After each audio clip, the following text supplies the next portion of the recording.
Bismillahirrahmanirrahim. Assalamualaikum warahmatullahi wabarakatuh. Alhamdulillahi rabbil alamin wassalatu wassalamu ala asrafil anbiya'i wal mursalin Muhammadin wa ala alihi wa sahbihi ajma'in amma ba'du. Alhamdulillah pada pagi ini insyaallah taala kita akan ada kuliah khas uh, yang bertajuk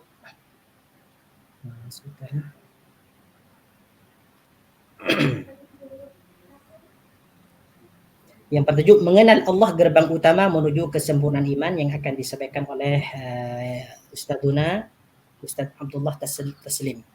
Beliau merupakan penceramah TV Roja. InsyaAllah ta'ala sebelum kita memulakan kajian kita, nanti setelah penjelasan kuliah ini akan ada soal jawab insyaAllah ta'ala. Untuk menyingkat waktu, kami persilahkan kepada Ustaz Abdullah Taslim untuk memulakan kuliah pagi ini. Tafadhal ya Ustaz. Naam.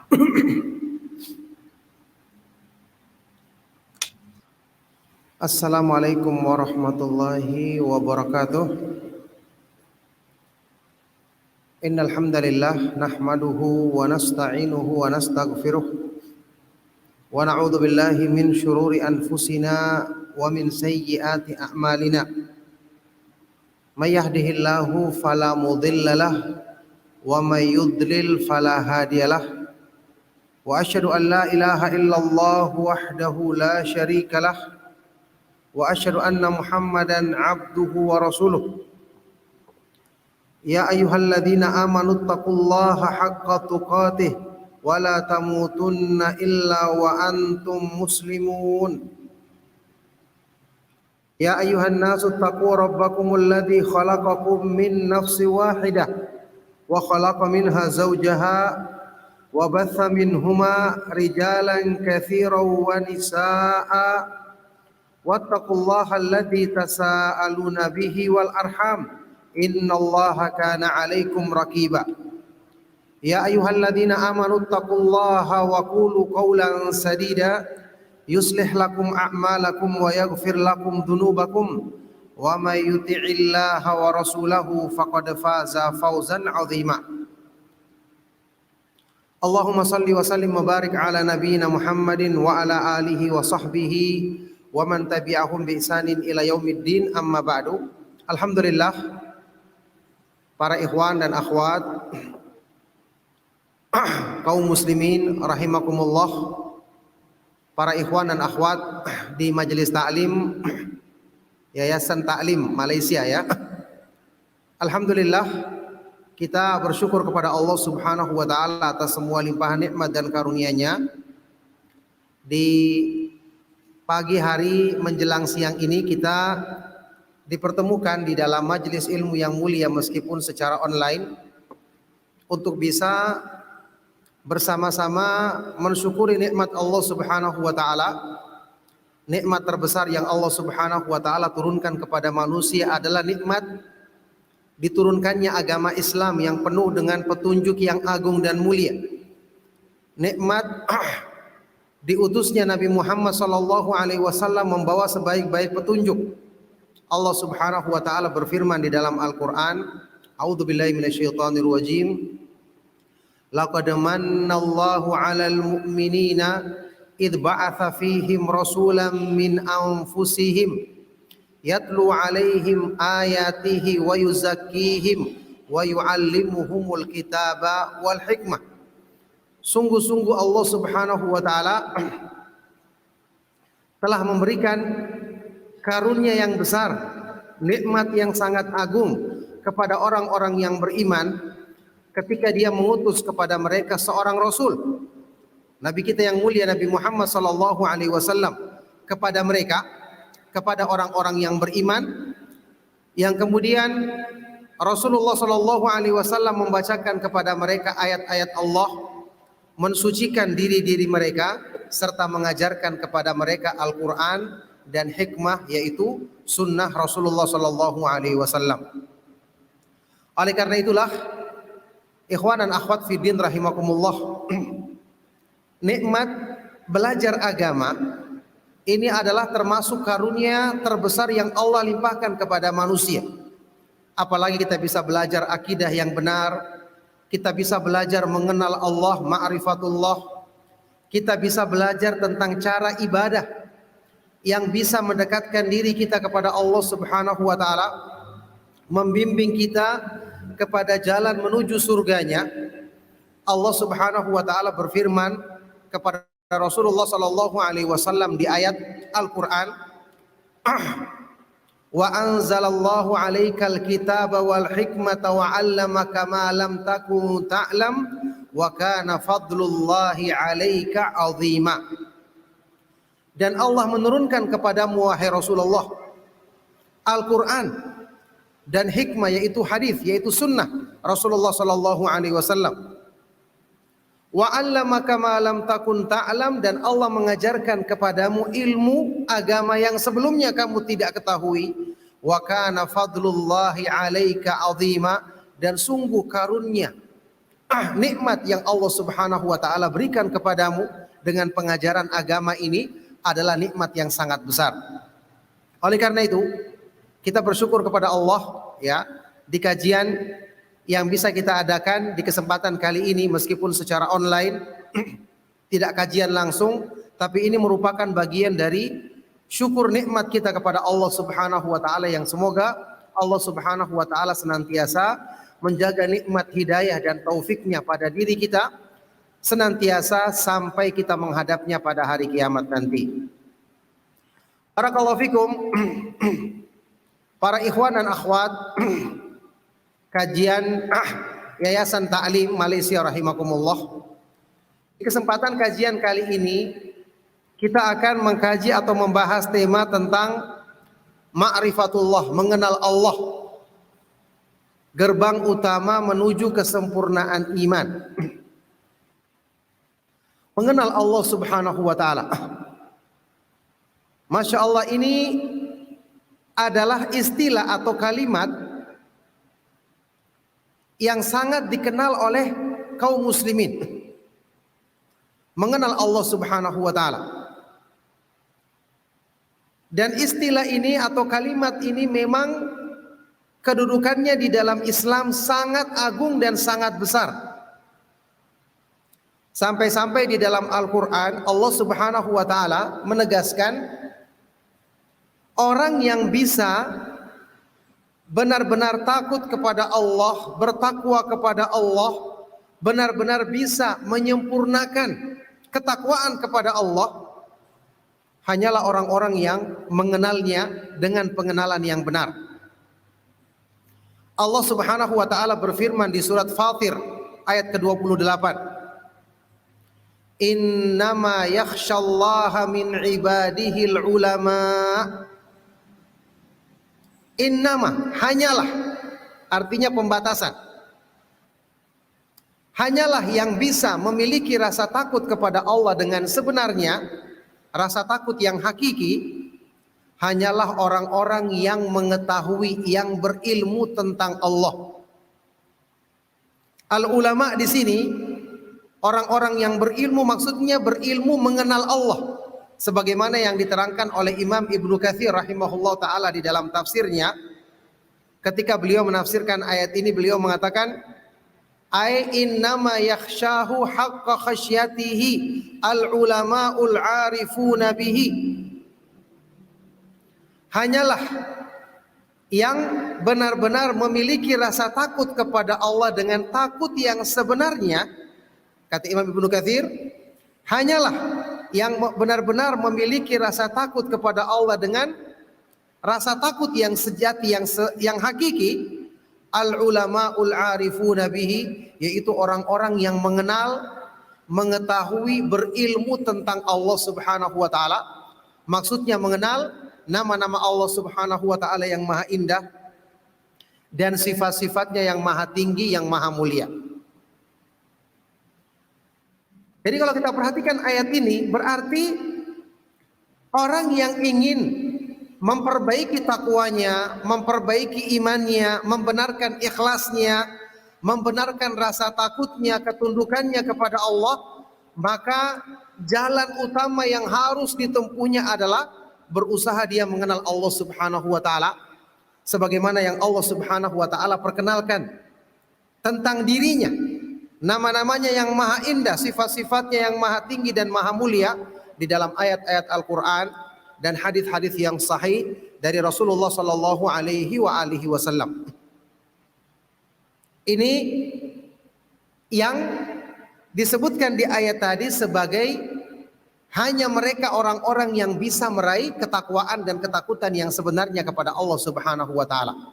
Ibnu Katsir rahimahullah taala menyebutkan alasannya di dalam tafsir beliau tadi, li'annahu kullama kanatil ma'rifatu billahi atamma wal ilmu bihi akmala kanatil khasyatu lahu a'dhama wa akthar.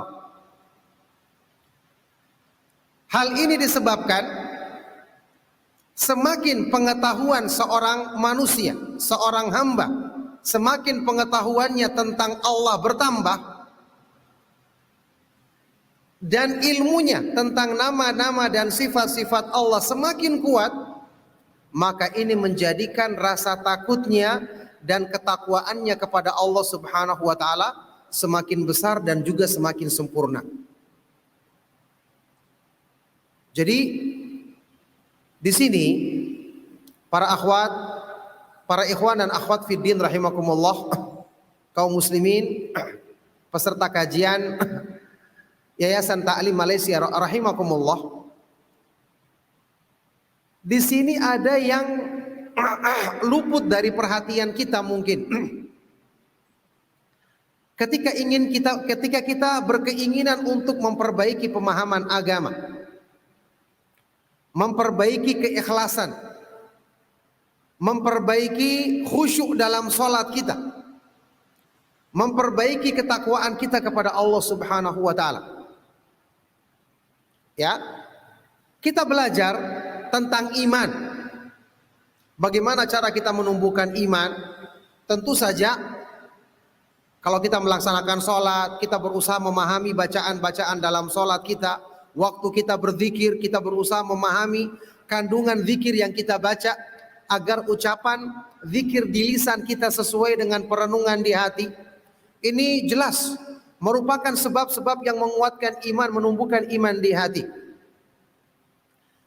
Tapi hal yang mungkin kita kurang perhatikan adalah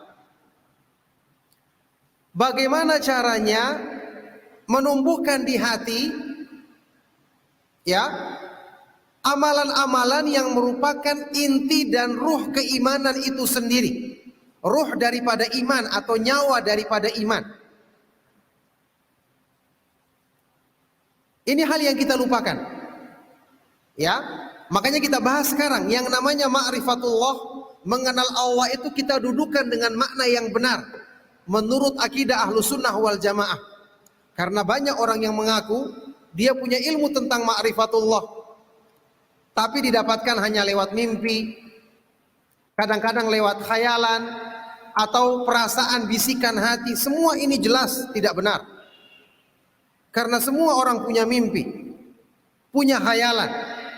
Agama kita adalah agama yang sempurna. Tidak mungkin masalah yang sepenting ini tidak dijelaskan dengan lengkap di dalam agama kita. Bukankah Allah Subhanahu wa taala berfirman di dalam Al-Qur'an di surat Al-Maidah ayat yang ketiga tentang kesempurnaan Islam, al-yauma akmaltu lakum dinakum wa atmamtu alaikum ni'mati wa raditu lakumul Islam dinan. Pada hari ini telah aku sempurnakan agamamu, telah aku jadikan lengkap dan cukup nikmatku atasmu, dan telah aku ridhoi Islam sebagai agamamu. Agama Islam lengkap dan sempurna, jelas petunjuknya. Berarti penjelasan tentang masalah akidah, apalagi yang berhubungan dengan mengenal Allah Subhanahu wa taala, pasti merupakan penjelasan yang sangat ditekankan dan dipentingkan di dalam ayat-ayat Al-Qur'an maupun hadis-hadis yang sahih dari Rasulullah sallallahu alaihi wasallam. Coba kita lihat firman Allah Subhanahu wa taala dalam Al-Qur'an. Walillahil asmaul husna fad'uuhu biha Wa dzarul ladzina yulhiduna fi asma'ihi sayujzauna ma kanu ya'malun. Dan Allah Subhanahu wa taala memiliki nama-nama yang maha indah. Memiliki al-asmaul husna. Nama-nama yang maha indah. Maka berdoalah kalian kepada Allah, beribadahlah kalian kepada Allah dengan memahami nama-namanya yang maha indah. Wadharu, biarkanlah, tinggalkanlah orang-orang yang yulhidun, menyeleweng, menyimpang dalam memahami nama-nama Allah. Sungguh mereka akan mendapatkan balasan yang besar, azab yang pedih dari perbuatan yang mereka lakukan. Ayat yang menyebutkan tentang Asmaul Husna di dalam Al-Quran banyak. Dan di ayat ini kita diperintahkan untuk beribadah kepada Allah Subhanahu wa taala dengan memahami kandungan nama-namanya yang maha indah dan sifat-sifatnya yang maha tinggi, yang maha mulia. Sekarang begini, ikhwan dan akhwat fiddin rahimakumullah, dalam kajian-kajian sunnah kita sering mendengarkan pembahasan masalah tauhid, utamanya tauhidul ibadah atau tauhid uluhiyah, iya kan? Mengesahkan Allah Subhanahu wa taala dalam beribadah. Ketika kita membahas masalah ini, ya, senantiasa akan dikaji bahwa tujuan dakwah para nabi dan para rasul adalah mengajak manusia untuk apa? Beribadah kepada Allah Subhanahu wa taala semata-mata dan tidak menyekutukannya. Allah Subhanahu wa taala berfirman, "Wa laqad ba'atsna fi kulli ummatin rasulan an i'budullaha wajtanibut taghut." Dan sungguh kami telah mengutus kepada setiap umat seorang rasul untuk menyerukan apa? Mendakwai mereka dengan apa? Ani'budullah, hendaknya kalian beribadah. Beribadahlah kepada Allah semata-mata dan jauhilah segala sesuatu yang disembah selain Allah. Ini semua inti seruan dakwah, ajakan para nabi dan para rasul kepada setiap umat mereka. Berarti kewajiban utama kita adalah mengesahkan Allah, menunggalkan Allah, hanya menyerahkan ibadah kepada Allah Subhanahu wa taala semata-mata dan tidak menyekutukannya. Bahkan ini kita ketahui bersama merupakan tujuan penciptaan jin dan manusia. Tidak asing bagi kita makna firman Allah Subhanahu wa taala di surat Adz-Dzariyat, "Wa ma khalaqatul jinna wal insa illa liya'budun." Dan tidaklah aku ciptakan jin dan manusia, tidaklah aku ciptakan jin dan manusia, kata Allah, kecuali agar mereka beribadah kepadaku semata-mata. Taib. Ini jelas tujuan penciptaan manusia, seruan utama para nabi dan para rasul, inti utama perintah-perintah dan ajaran di dalam Al-Quran dan hadis-hadis Rasulullah Sallallahu Alaihi Wasallam adalah mengajak manusia untuk hanya beribadah kepada Allah semata-mata dan tidak menyekutukannya, tidak melakukan perbuatan syirik. Sampai-sampai Allah Subhanahu Wa Taala berfirman di dalam Al-Quran, "Faman kana yarju liqa'a rabbih falyamal amalan salihan wa la yusyrik bi'ibadati rabbih ahada." Di akhir surat Al-Kahfi. Barang siapa yang mengharapkan perjumpaan dengan Allah di surga nanti pada hari kiamat. Semoga Allah Subhanahu wa taala mudahkan kita semua termasuk ke dalam golongan orang-orang yang mendapatkan nikmat besar ini.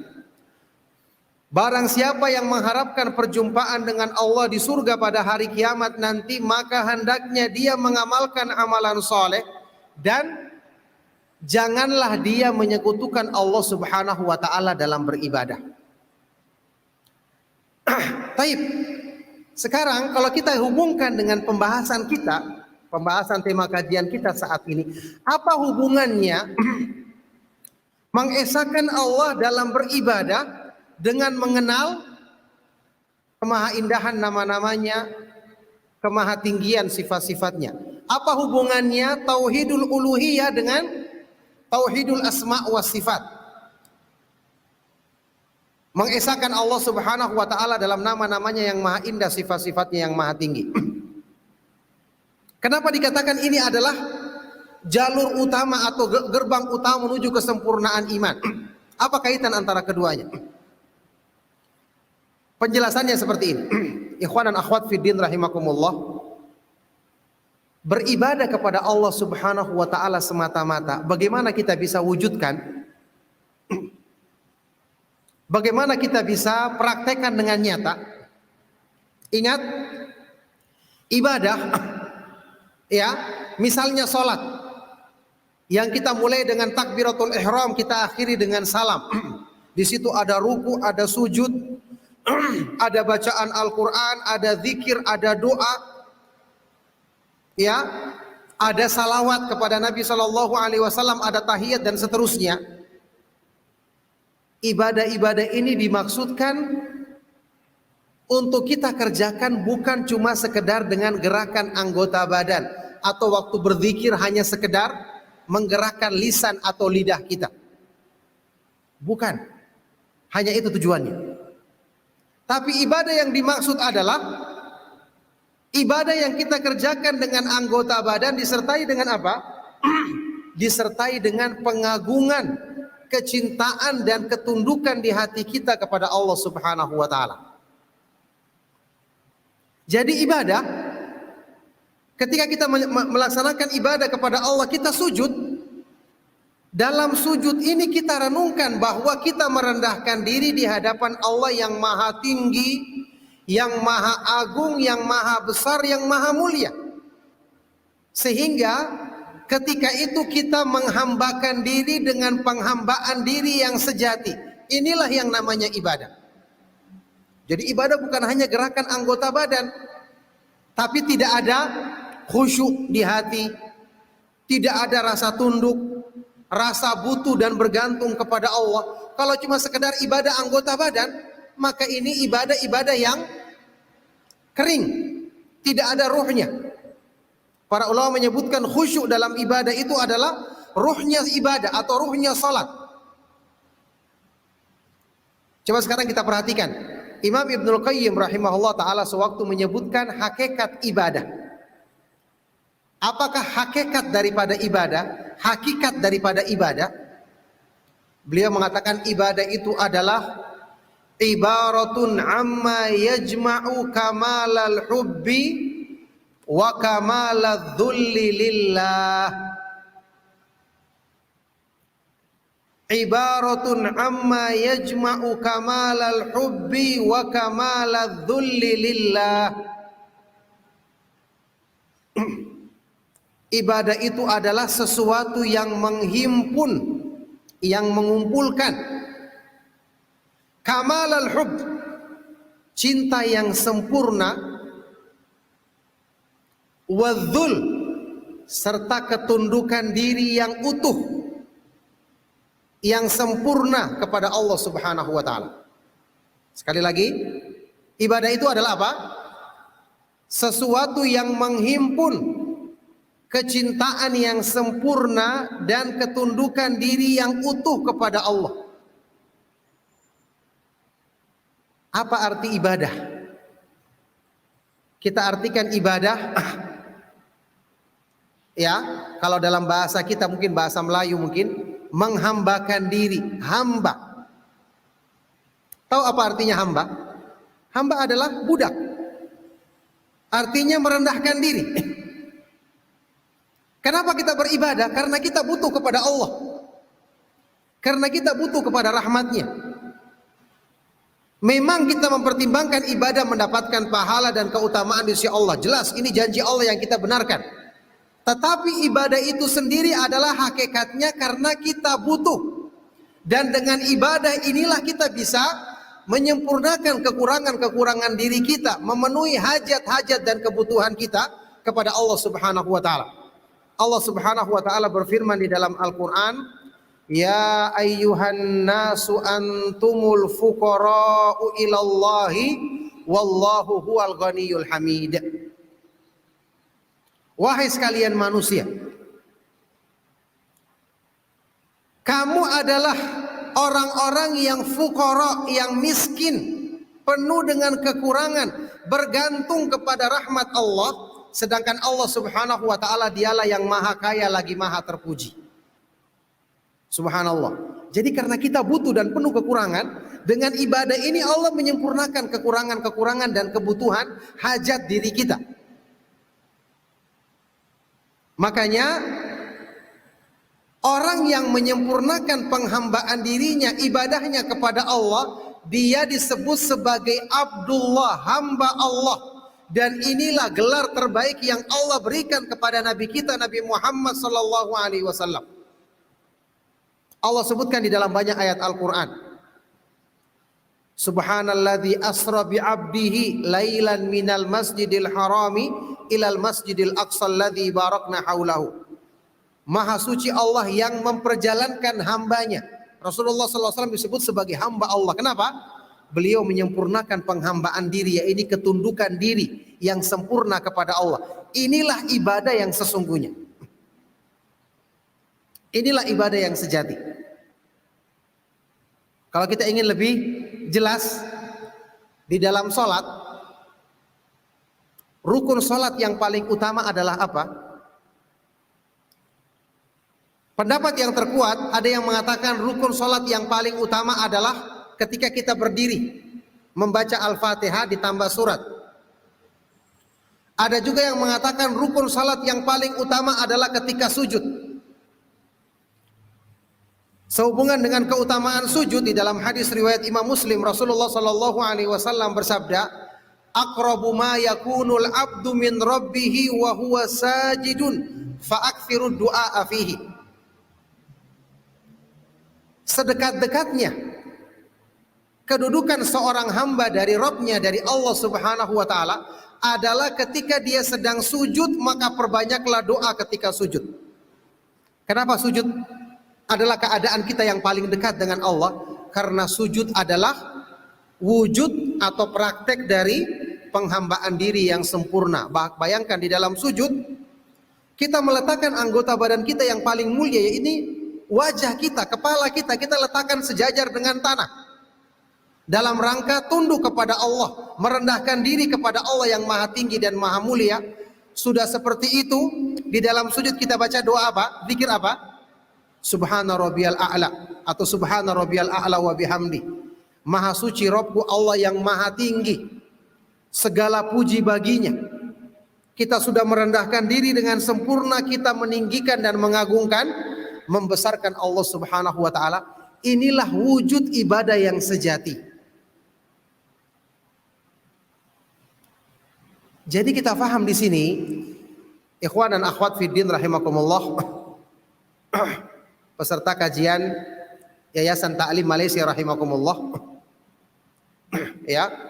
Di sini kita faham keterkaitan yang sangat erat antara beribadah kepada Allah Subhanahu wa taala semata-mata dan tidak menyekutukannya dengan mengenal kemahatinggian nama-nama Allah, kemaha sempurnaan, kemahamuliaan sifat-sifatnya, kemahaagungan sifat-sifat dan perbuatan Allah Subhanahu wa taala.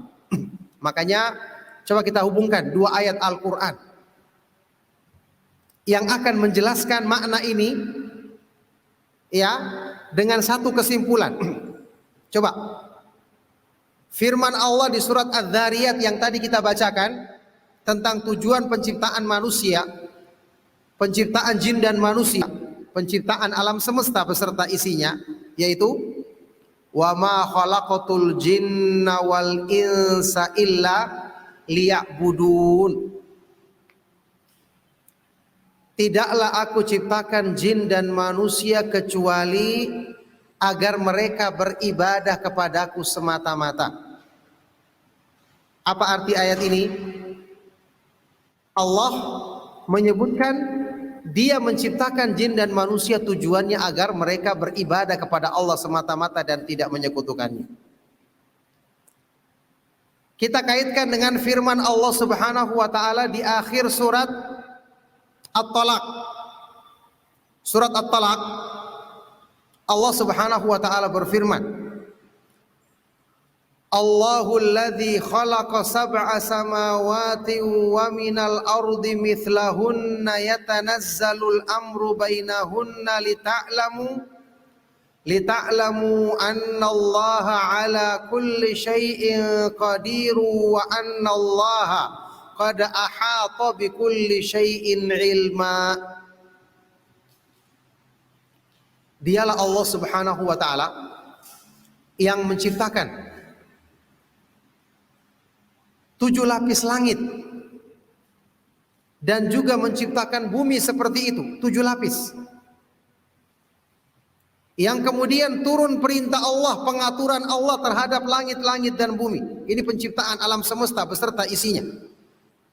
Apa tujuannya? Allah menciptakan alam semesta beserta isinya, langit-langit dan bumi, kemudian Allah atur dengan pengaturan yang maha sempurna.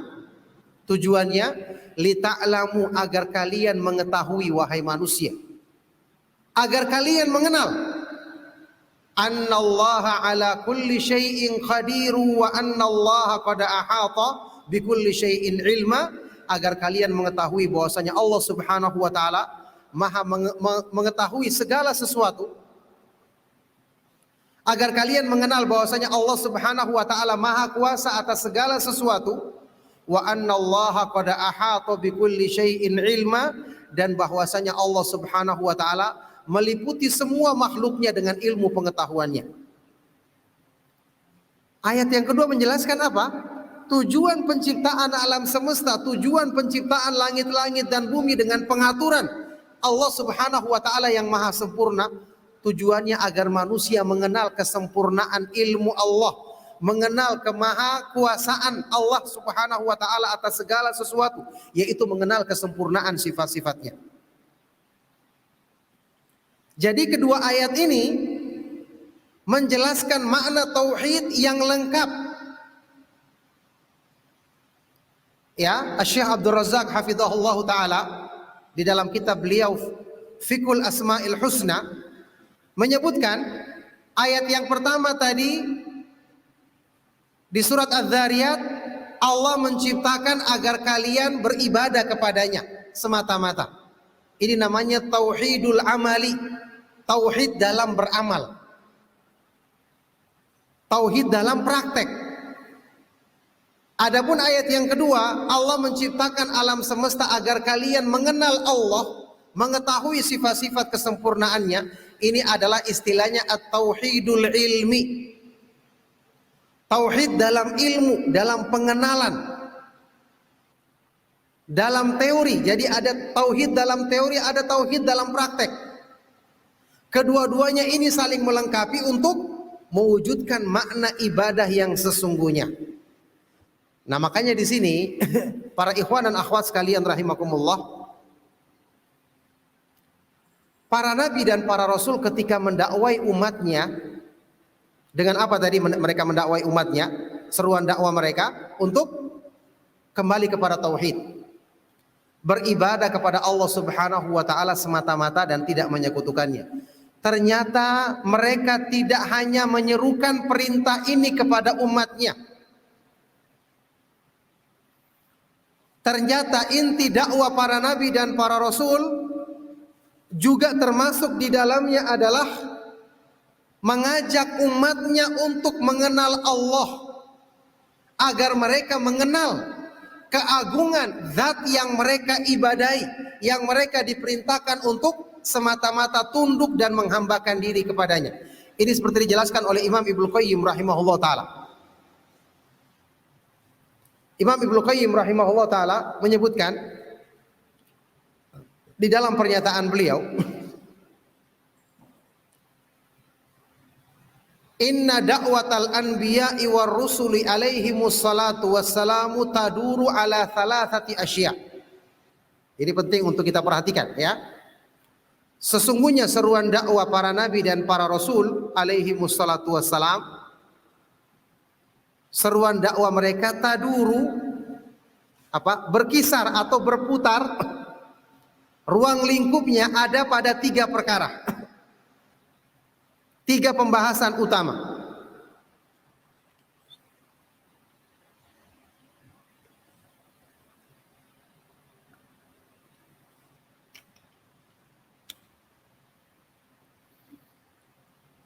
Yang pertama,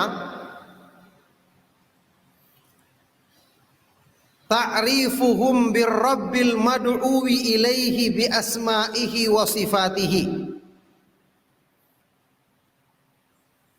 Mengajarkan kepada umatnya, mengenalkan kepada umat yang mereka sedang ajak, yang sedang dakwai, mengenalkan mereka tentang Allah dengan menjelaskan kemahaindahan nama-nama Allah dan kemahatinggian sifat-sifatnya. Sekarang ya, orang disuruh beribadah kepada Allah tapi dia tidak mengenal Allah. Bagaimana dia akan bisa beribadah dengan ketundukan, dengan pengagungan dan kecintaan sementara dia tidak kenal apa itu Allah? Kenapa kita harus beribadah kepadanya? Kenapa kita hanya meminta kepadanya? Ya, jadi harus dikenalkan dulu bahwa Allah Subhanahu wa taala dialah yang menciptakan kita satu-satunya, yang maha mengatur alam semesta satu-satunya, yang di tangannya lah semua perbendaharaan langit-langit dan bumi. Dialah tempat bersandar karena dia maha kuat dan maha perkasa.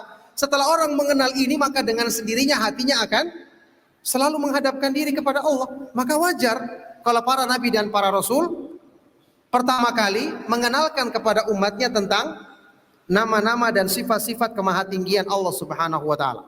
Yang kedua, ta'rifuhum bittariqil musili ilaihi, mengenalkan kepada umatnya jalan untuk sampai kepada ridho Allah Subhanahu wa taala. Untuk sampai kepada Allah Subhanahu wa taala, yaitu mengenalkan tentang tata cara ibadah. Makanya para nabi dan para rasul selalu mencontohkan ibadah dengan sempurna sesuai dengan kecintaan dan keridhaan Allah. Kemudian yang ketiga, ta'rifuhum bima lahum ba'dal wusuli ilaihi fi dari karamatihi, mengenalkan kepada mereka balasan kenikmatan yang mereka akan dapatkan setelah mereka sampai kepada Allah Subhanahu wa taala, yaitu balasan kenikmatan di surga. Kenikmatan yang kekal abadi di jannah, di surga pada hari kiamat nanti. Yang jelas kita perhatikan di sini para ikhwan dan akhwat fiddin rahimakumullah. Ya, utamanya para ikhwan dan akhwat di Yayasan Ta'lim Malaysia, semoga Allah Subhanahu wa taala senantiasa merahmati dan menjaga antum semua dalam kebaikan agamanya.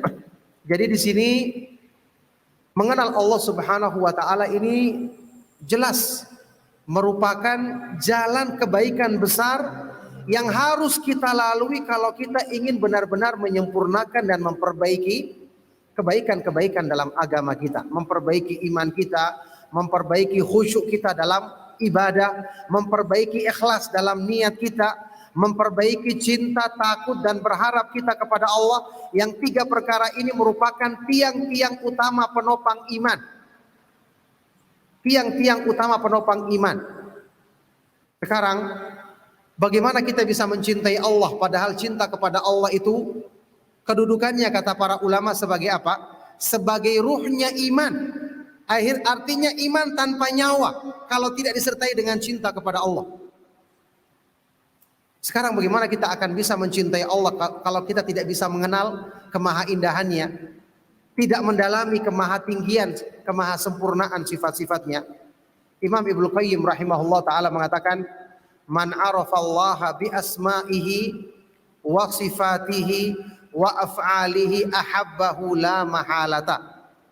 Barang siapa yang mengenal Allah dengan nama-namanya yang maha indah, sifat-sifatnya yang maha tinggi, dan perbuatan-perbuatannya yang maha terpuji, yang maha mulia, maka dia pasti akan mencintai Allah Subhanahu wa taala. Ya, ada pepatah yang mungkin terkenal di kalangan kita, ya, orang Melayu, tak kenal maka tak sayang. Orang yang tidak mengenal maka dia tidak akan sayang. Karena cinta dan sayang itu timbul ketika kita mengenal kesempurnaan sesuatu. Secara tabiat asal, kita bisa mencintai pihak lain itu dengan dua pertimbangannya. kita mengenal keindahannya atau kesempurnaannya. Yang kedua apa? Kita mengenal kebaikan-kebaikannya. Allah itu maha indah, maha tinggi dan maha sempurna. Kebaikan-kebaikannya juga maha besar dan maha agung. Dia adalah Ar-Rahman, Ar-Rahim, maha pengasih, maha penyayang. Al-Bar, yang maha berbuat baik. Al-Muhsin, melimpahkan kebaikan.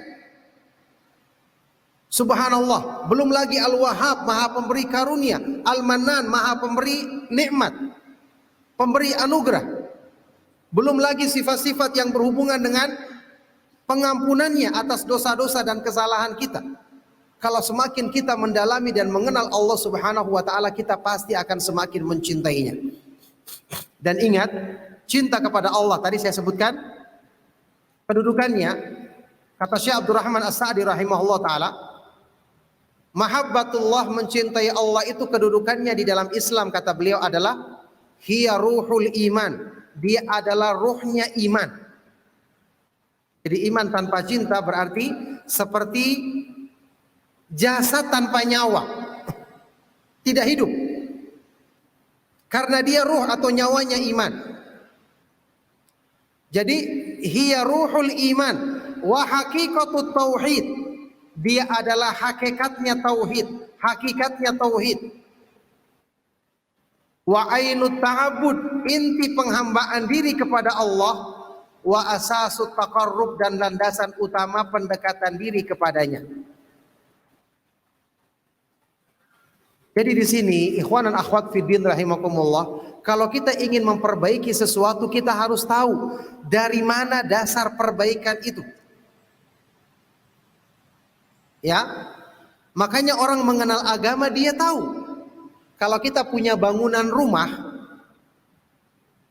ya, kalau kita ingin perbaiki atau kita ingin bangun dari awal, apa yang harus kita kuatkan terlebih dahulu? Pasti pondasinya, dasarnya, dasar keimanan yang kita tanam di hati kita.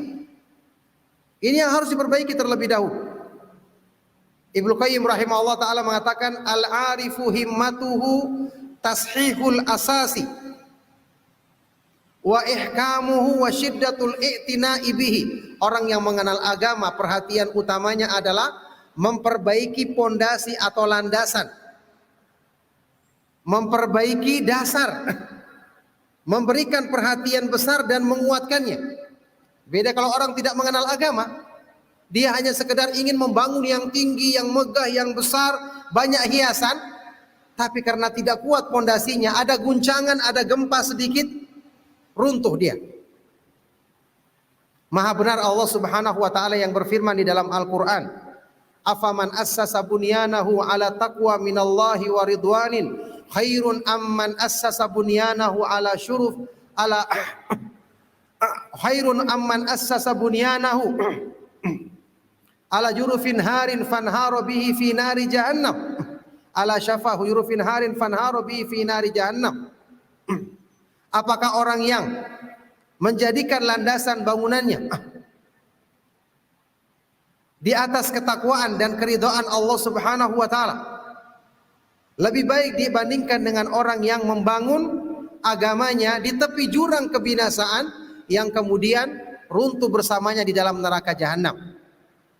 Ya, ini menunjukkan kepada kita kalau kita ingin memperbaiki agama, memperbaiki keikhlasan, memperbaiki ketakwaan, memperbaiki khusyuk dalam ibadah, kita harus dimulai dengan landasan agama kita, landasan iman kita, yaitu memperbaiki rasa cinta kepada Allah, takut, pengharapan kepada Allah, memperbaiki ketundukan dan pengagungan kita kepada Allah Subhanahu wa taala, yaitu dengan memulainya dengan mengenalkan hati kita terhadap Allah Subhanahu wa taala dengan mengenal nama-namanya yang maha indah dan sifat-sifatnya yang maha tinggi.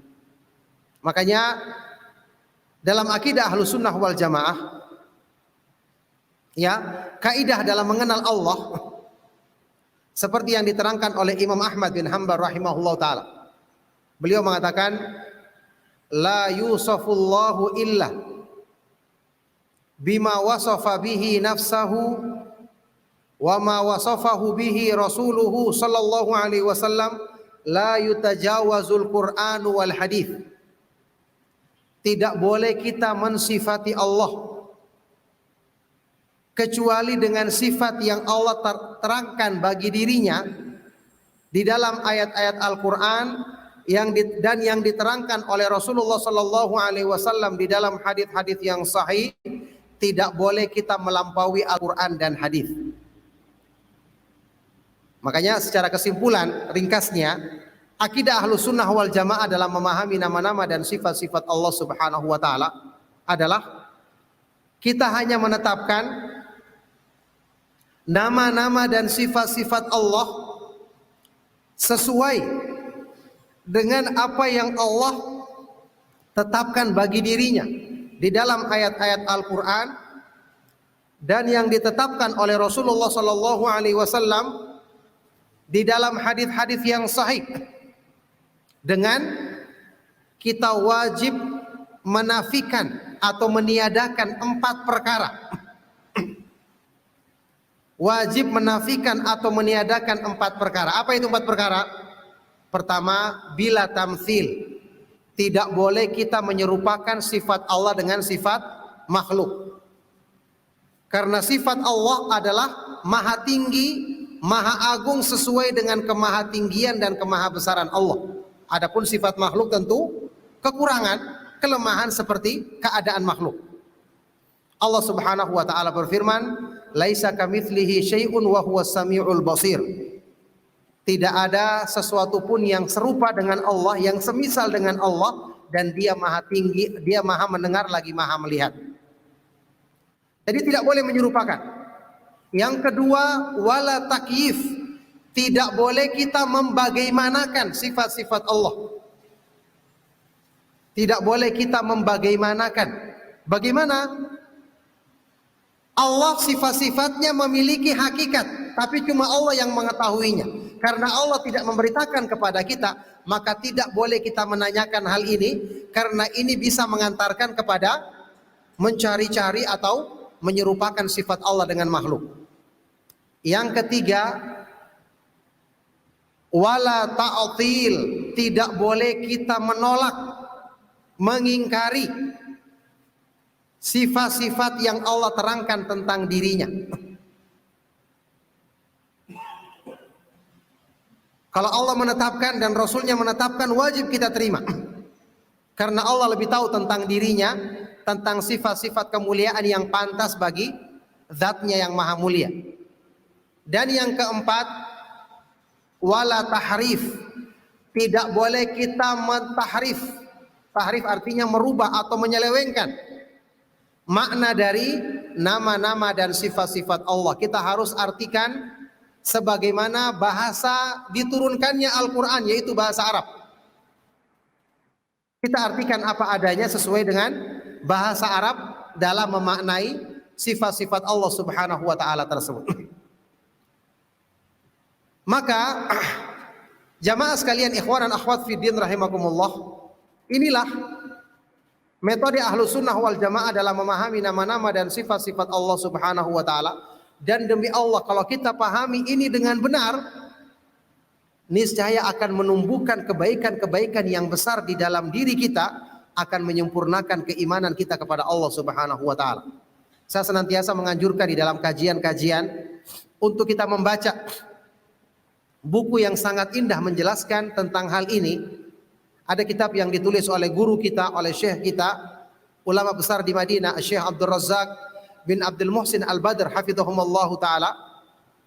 Kitab yang judul aslinya adalah Fiqhul Asma'il Husna, fikih mengenal nama-nama Allah Subhanahu wa taala yang maha indah. Ya. Ini kitab yang sudah diterjemahkan dalam bahasa Indonesia, juga ada terjemahannya. Entah kalau dalam bahasa Malaysia mungkin juga ada.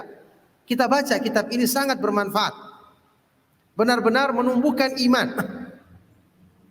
Ya. Dan tulisan-tulisan dalam masalah ini semakin kita baca, semakin kita renungkan. Kalau kita membaca tulisan-tulisan yang bermanhaj salaf dalam hal ini, itu akan semakin menguatkan keimanan kita kepada Allah Subhanahu wa taala. Sekarang kita lihat contoh saja. Ya. Disebutkan di dalam hadis yang sahih yang diriwayatkan oleh Imam Al-Bukhari Hadis ini cukup terkenal. Ketika Rasulullah Shallallahu Alaihi Wasallam menjelaskan tentang, menyebutkan dalam hadis ini diceritakan bahwa Rasulullah Shallallahu Alaihi Wasallam pernah mengutus sariyah, sekelompok pasukan yang berjihad di jalan Allah. Intinya, ketika itu Rasulullah Shallallahu Alaihi Wasallam menjadikan salah seorang di antara sahabat dalam rombongan perang tersebut, pasukan tersebut, ada yang menjadi amir, pemimpin mereka dalam perjalanan. Otomatis dia mengatur, dia juga yang nanti menjadi imam dalam sholat dan seterusnya. Ketika orang yang dipilih ini menjadi imam dalam sholat, dia punya kebiasaan, disebutkan dalam hadis ini, ketika dia sholat, sewaktu berdiri setelah membaca surat Al-Fatihah, dia membaca surat yang pendek, setelah itu dia membaca lagi surat Al-Ikhlas, Qul huwallahu ahad sampai selesai. Begitu setiap rakaat. Akhirnya setelah selesai perjalanan ini, pulanglah mereka. Mereka melaporkan kisah tadi kepada Rasulullah SAW, menceritakan kepada Rasulullah SAW untuk bertanya. Menceritakan, wahai Rasulullah, imam yang memimpin kami sholat ini setiap rakaat sholat, dia setelah membaca surat Al-Fatihah, membaca surat pendek, selalu diakhiri dengan bacaan Qul huwallahu ahad, Allahus samad sampai selesai. Maka Rasulullah SAW kembali bertanya kepada mereka, saluhu li ayyi syai'in yasna'u dzalik. Tanyakan kepada mereka, kenapa mereka melakukan? Tanyakan kepada dia, kenapa dia melakukan itu? Apa sebabnya? Akhirnya mereka ini bertanya kepada sahabat tadi. Maka sahabat tadi menjawab, li'annaha sifatur rahmani wa anna uhibbu an aqra'a biha. Karena surat Al-Ikhlas ini mengandung sifat-sifat kesempurnaan Allah dan saya suka, saya cinta membaca surat yang mengandung sifat-sifat Allah. Mereka sampaikan alasan ini kepada Rasulullah sallallahu alaihi wasallam. Kemudian Rasulullah sallallahu alaihi wasallam bersabda, "Akhbiruhu annallaha yuhibbuh." Sampaikan kepadanya bahwasanya Allah Subhanahu wa taala mencintainya. Karena dia mencintai surat Al-Ikhlas yang surat yang pendek. Disebabkan kandungannya menjelaskan nama-nama dan sifat-sifat Allah, maka Allah Subhanahu wa taala mencintai hamba, mencintai sahabat ini, yang ini merupakan kedudukan yang paling tinggi di dalam agama. Orang yang dicintai oleh Allah Subhanahu wa taala. Ini contoh. Oleh karena itulah ya, di sini kita simpulkan bahwa mengenal Allah Subhanahu wa taala ini sekali lagi merupakan jalur utama, gerbang utama menuju kesempurnaan iman. Sehingga ayat-ayat Al-Quran mayoritas isinya yang paling banyak penjelasannya adalah tentang nama-nama dan sifat-sifat Allah, karena ini yang paling dibutuhkan di dalam iman kita. Syekhul Islam Ibnu Taimiyah rahimahullah taala dalam Majmu' Fatawa pernah mengatakan, Al-Qur'anu fihi min dzikril asma'i was sifati aktsaru mimma fihi min dzikril akli wasyurbi wan nikahi fil jannah. Wal ayatul mutadamminatu li dzikril asma'i was sifati a'dhamu qadran min ayatil ma'ad.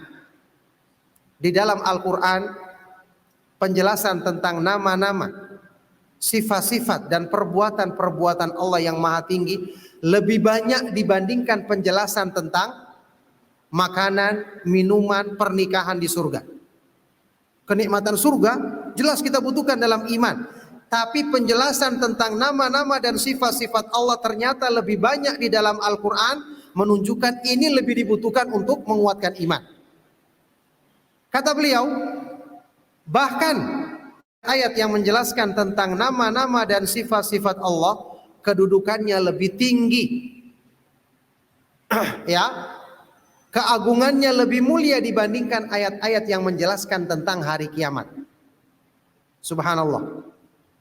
Ya, jadi lihat contoh ayatul kursi disifati oleh Rasulullah sallallahu alaihi wasallam dalam hadis yang sahih, ayat kursi adalah a'dhamu ayatin fi kitabillah, ayat yang paling agung di dalam Al-Qur'an. Ayat kursi, lihat isinya.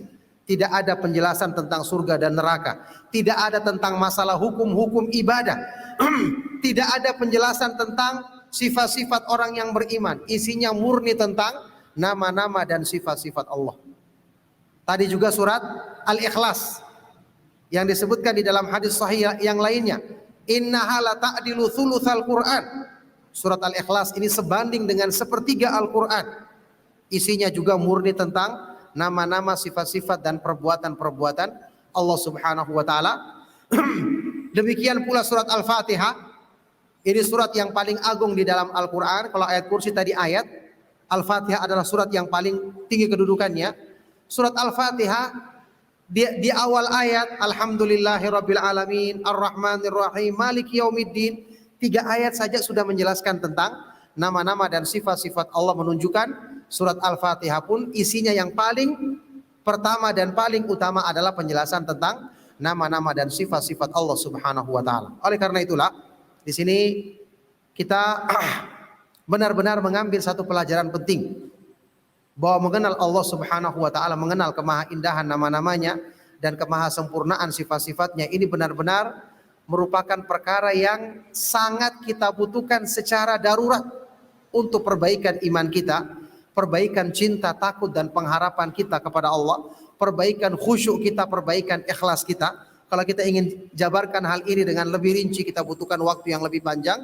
Maka dalam kajian ini kita hanya menjelaskan kesimpulan dan menjelaskan sekedar gambaran bagaimana pentingnya mengenal Allah Subhanahu wa taala dalam upaya untuk perbaikan keimanan kita, perbaikan ketakwaan kita kepada Allah Subhanahu wa taala. Maka semoga kajian kita di kesempatan yang berkah ini bisa memberikan pencerahan, memberikan ilmu yang bermanfaat untuk bekal perjalanan kita dalam upaya menyempurnakan tauhid dan penghambaan diri kita kepada Allah Subhanahu wa taala. Oleh karena itu, ikhwan dan akhwat fiddin rahimakumullah, utamanya ikhwan di Yayasan Ta'lim Malaysia, ya, pengajian kita di pagi hari atau pagi hari menjelang siang hari ini cukup sampai di sini insyaallah. Semoga bermanfaat. Kita isi waktu di 1/4 jam yang masih ada untuk bertanya jawab. Semoga Allah Subhanahu wa taala senantiasa memberikan kebaikan bagi kita dengan senantiasa mempelajari agamanya, senantiasa Allah Subhanahu wa taala mudahkan kita untuk istiqamah di atas kebaikan iman, Islam dan di atas sunnah Rasulullah sallallahu alaihi wasallam sampai di akhir hayat kita. Demikianlah, semoga bermanfaat. Sallallahu wasallam wa barak ala nabiyina Muhammad wa ala alihi wa sahbihi wa man tabi'ahum bi ihsanin ila yaumiddin walhamdulillahi rabbil alamin.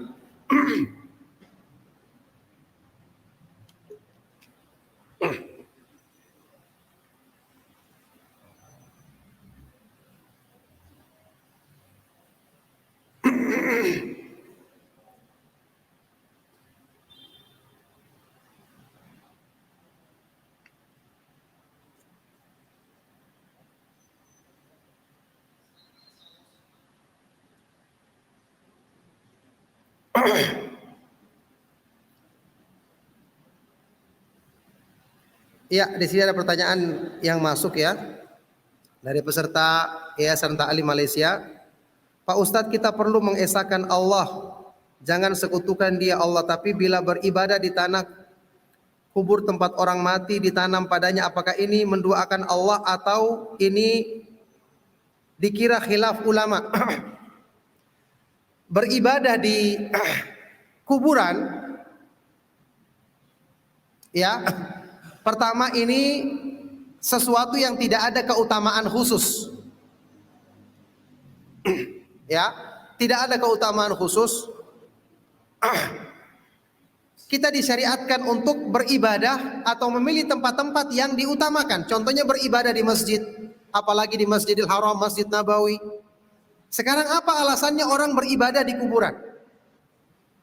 Makanya kalau orang beribadah di kuburan, misalnya dia sholat atau berdoa di kuburan, dia meyakini bahwa dengan dia beribadah di kuburan, dia berdoa di kuburan, doanya lebih mudah didengar oleh Allah. Disebabkan kemuliaan penghuni kuburan ini bisa menjadi perbuatan syirik. Karena menjadikan perantara dalam beribadah kepada Allah Subhanahu wa taala, ini termasuk perbuatan syirik yang bahkan inilah termasuk syirik yang asli yang dilakukan oleh orang-orang kafir Quraisy. Allah Subhanahu wa taala menyebutkan di dalam Al-Qur'an ketika mereka beribadah kepada Allah, alasan mereka adalah ma na'buduhum illa liyuqarribuna ilallahi zulfa. Kami tidak menyembah berhala-berhala ini, sembahan-sembahan selain Allah ini, kecuali agar mereka menjadikan kami bisa dekat kepada Allah dengan sedekat-dekatnya, menjadikan perantara. Jadi kalau dia beribadah di kuburan niatnya untuk ini, dia jadikan itu perantara agar lebih mudah doanya diterima, ibadahnya diterima, maka ini bisa terjerumus ke dalam perbuatan syirik. Tapi kalau dia beribadah di kuburan tanpa ada keyakinan ini, misalnya di kuburan dia doakan orang yang meninggal dunia dengan doa yang disyariatkan, memohonkan pengampunan, memohon kepada Allah, diperbolehkan.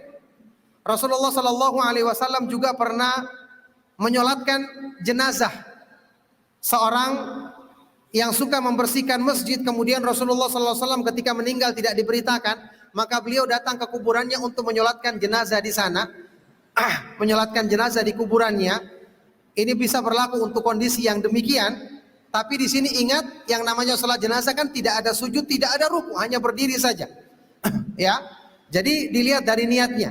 Kalau niatnya adalah dengan keyakinan-keyakinan seperti menjadikan perantara tadi, maka ini bisa termasuk dalam perbuatan mensekutukan atau berbuat syirik, menyekutukan Allah Subhanahu wa taala.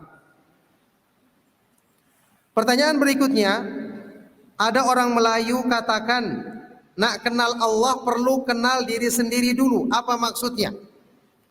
Pertama, ini tidak ada dalil yang sahih yang menyebutkannya. Ya, ada lafaz ucapan yang dinisbatkan kepada agama, tapi ini tidak ada asal usulnya. Lafaz itu berbunyi seperti ini: Man arafa nafsahu faqad arafa Allah. Barang siapa mengenal dirinya, maka berarti dia telah mengenal Allah. Ini disebut-sebut sebagai hadis, tapi ini kata para ulama tidak ada asal usulnya. Tidak ada asal usulnya. Saya pernah meneliti juga hadis ini, karena hadis ini hadis palsu dan pernah dimuat di majalah As-Sunnah. Penjelasan yang saya tulis tentang masalah hadis ini tidak ada asal usulnya. Kita diperintahkan mengenal Allah terlebih dahulu. Kalau kita mengenal Allah, baru kita mengenal yang lainnya. Allah Subhanahu wa taala berfirman di dalam Al-Qur'an di surat Al-Hasyr, "Wala takunu kalladzina nasullaha fa'ansahum anfusahum. Ulaika humul fasiqun." Janganlah kamu berbuat seperti orang-orang yang dia lupa, tidak mengenal Allah, maka Allah jadikan dia tidak mengenal dirinya sendiri. Jadi manusia harus mengenal Allah. Ketika dia mengenal Allah, baru dia mengenal yang lain, termasuk mengenal dirinya sendiri. Bukan dibalik, kita kenal diri kita sendiri dulu baru kenal Allah. Ini tidak benar. Bukankah rukun salat yang paling utama itu niat? Bukankah rukun salat yang paling utama itu niat? Ya. Niat itu menyertai dalam semua salat kita di awal sampai akhir. Yang saya maksudkan tadi itu gerakan-gerakan dalam salat. Kalau dibandingkan antara berdiri, duduk tahiyat, ruku, sujud, duduk di antara dua sujud, mana yang paling utama?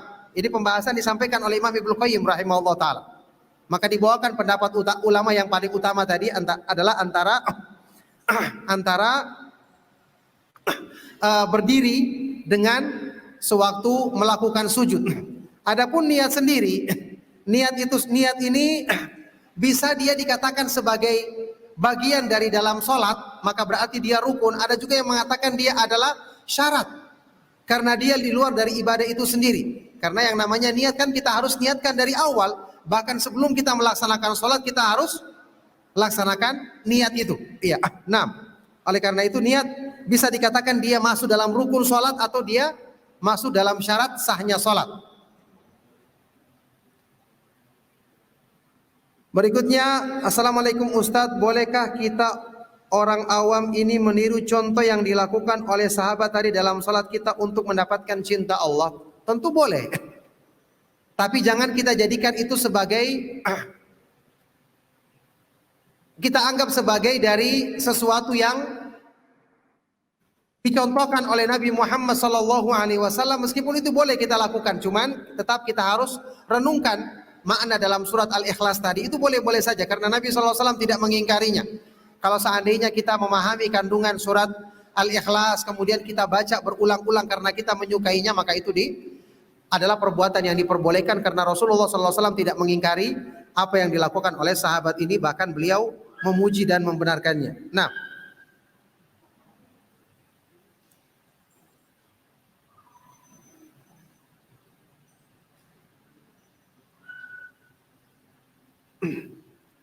ya mungkin kajian kita cukup sampai di sini. Berhubung di Kendari saat ini ada kajian offline yang akan kita segera mulai.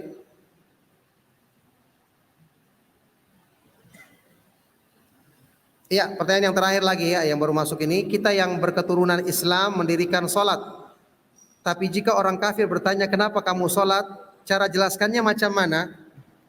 Kita katakan, sholat sebagaimana ibadah-ibadah yang lain, ini adalah kebutuhan utama jiwa manusia. Kalau orang menanyakan, orang kafir menanyakan, kenapa Anda sholat? Balik bertanya kepada dia, kenapa Anda makan? Kenapa Anda minum? Kenapa Anda berobat ketika sakit? Jawabannya seperti itu. Bahkan kebutuhan terhadap sholat dan ibadah lebih daripada kebutuhan terhadap makan dan minum. Katakan kepada dia, manusia itu ada jiwa, ada raganya. Kalau raga atau tubuh manusia itu butuh makanan, butuh minuman, kalau sakit butuh berobat, kalau capek butuh beristirahat, maka ketahuilah manusia itu punya jiwa, punya hati. Yang dia butuh untuk makan, minum, butuh untuk tenang. Orang yang beriman tenang ketika beribadah kepada Allah. Ala bi dzikrillahi tatmainnul qulub. Ketahuilah dengan berzikir kepada Allah, beribadah, salat, menjadikan hati manusia tenang. Katakan kepadanya, oleh karena itu kalian orang kafir tidak pernah tenang dalam hidupnya karena kalian tidak beribadah kepada Allah Subhanahu wa taala. Maka segera ajak dia masuk Islam, insya Allah dia dapatkan hidayah untuk masuk Islam. Taib, cukup sampai di sini, mudah-mudahan bermanfaat. Mohon maaf atas segala yang salah dan kurang berkenan. Saya cukupkan. Sallallahu wasallam wa baraka ala nabiyyina Muhammad wa ala alihi wa sahbihi wa man tabi'ahum bi ihsanin ila yaumiddin. Walhamdulillahi rabbil alamin. Subhanakallahumma wa bihamdika asyhadu an la ilaha illa anta astaghfiruka wa atubu ilaik. Wassalamualaikum warahmatullahi wabarakatuh.